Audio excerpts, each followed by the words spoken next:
గిరి బజార్ను ప్రారంభించిన మంత్రి, జిల్లాలో పర్యటించిన జిల్లా ప్రత్యేక అధికారి మరియు రాష్ట్ర ఆహార కమిషన్ సభ్యులు, అసంపూర్తిగా ఉన్న ఇళ్ల నిర్మాణాల పూర్తికి ప్రభుత్వం చర్యలు చేపట్టిందన్న కలెక్టర్ తదితర అంశాలతో కూడిన పార్వతీపురం మన్యం జిల్లా సమాచార లేఖను ఇప్పుడు విందాం. వ్యాఖ్యానం సిహెచ్ శ్రీనివాసరావు, పార్వతీపురం మన్యం జిల్లా, ఆకాశవాణి ప్రతినిధి. గిరిజనులకు అన్ని విధాలుగా రాష్ట్ర ప్రభుత్వం అండగా ఉంటుందని మహిళా శిశు సంక్షేమ, గిరిజన సంక్షేమ శాఖ మంత్రి గుమ్మడి సంధ్యారాణి అన్నారు. పార్వతీపురం మన్యం జిల్లా సాలూరులో ఏర్పాటు చేసిన గిరి బజార్ను మంత్రి ప్రారంభించారు. ఈ సందర్భంగా ఆమె మాట్లాడుతూ, సంతల్లో విక్రయించే కల్తీ సామాగ్రి బారిన పడకుండా నాణ్యమైన సరుకులను గిరిజనులకు అందుబాటులో ఉంచేందుకు గిరి బజార్ను ఏర్పాటు చేశామన్నారు. ఈ బజార్లో అన్ని నిత్యావసర వస్తువులు అందుబాటు ధరల్లో ఉంటాయని మంత్రి వెల్లడించారు.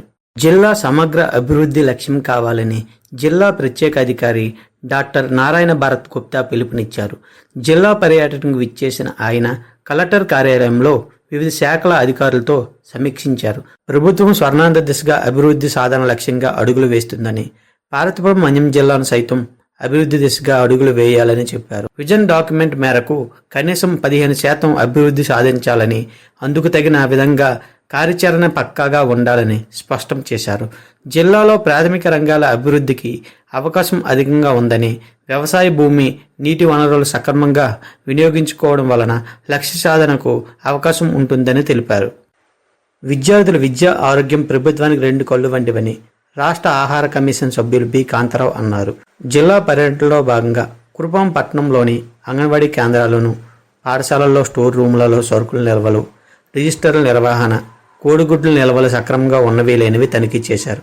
అంగన్వాడీ కేంద్రాలలో చిన్నారులకు అందిస్తున్న పోషకాహారాన్ని, వంటకాలను ఆహార భద్రతా అధికారి వై రామయ్యతో కలిసి తనిఖీలు నిర్వహించి సంతృప్తి వ్యక్తపరిచారు. గర్భిణీలు, బాలింతలు, చిన్నారులకు ప్రభుత్వం అందిస్తున్న పౌష్టికాహారాన్ని సక్రమంగా అమలు చేయాలని ఆదేశించారు.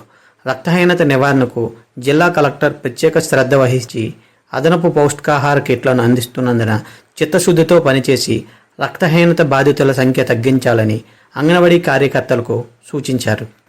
అసంపూర్తిగా ఉన్న ఇళ్ల నిర్మాణాల పూర్తికి ప్రభుత్వం చర్యలు చేపట్టిందని జిల్లా కలెక్టర్ ఏ శ్యాంప్రసాద్ తెలిపారు.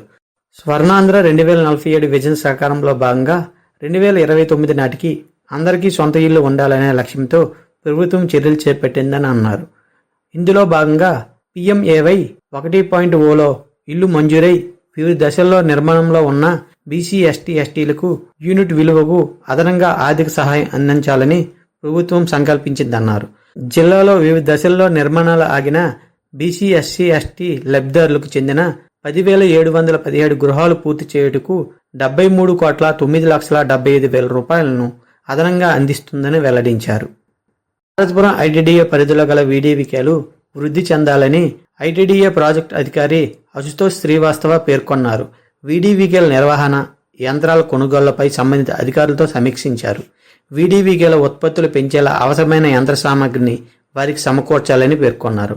అలాగే వాటిపై తగిన శిక్షణా కార్యక్రమాలు నిర్వహించి ప్రోత్సహించాలని అన్నారు.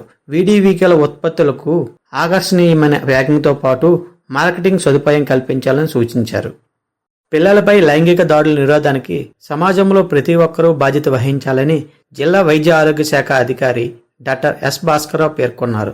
వైద్య ఆరోగ్య శాఖ ఆధ్వర్యంలో పార్వతీపురం NGO హోంలో నిర్వహించిన శిక్షణా కార్యక్రమంలో ఆయన మాట్లాడారు. ప్రస్తుతం పిల్లలకు మంచి చెడులను వివరించడం, పిల్లలపై లైంగిక దాడులు జరగకుండా చూసుకోవడం మన అందరి బాధ్యత అని, అటువంటి చర్యలకు పాల్పడిన వారికి చట్ట ప్రకారం కఠిన శిక్షలు ఉంటాయని తెలిపారు. బాల్యం నుంచే పిల్లలకు తల్లిదండ్రులు అలాగే ఉపాధ్యాయులు నైతిక విలువలు, మంచి భవిష్యత్తుకు తోడ్పడే సామాజిక అంశాలను నేర్పుతూ అనైతిక చర్యలపై అవగాహన కల్పించాలన్నారు. లైంగిక దాడుల నిరోధానికి అన్ని శాఖల సమన్వయంతో కృషి చేసి అవసరమైన కార్యాచరణ రూపొందించి ప్రజల్లో అవగాహన కల్పించాలని కోరారు. ఇప్పటి వరకు పార్వతీపురం మన్యం జిల్లా సమాచార లేఖను విన్నారు. వ్యాఖ్యానం సిహెచ్ శ్రీనివాసరావు, పార్వతీపురం మన్యం జిల్లా, ఆకాశవాణి ప్రతినిధి.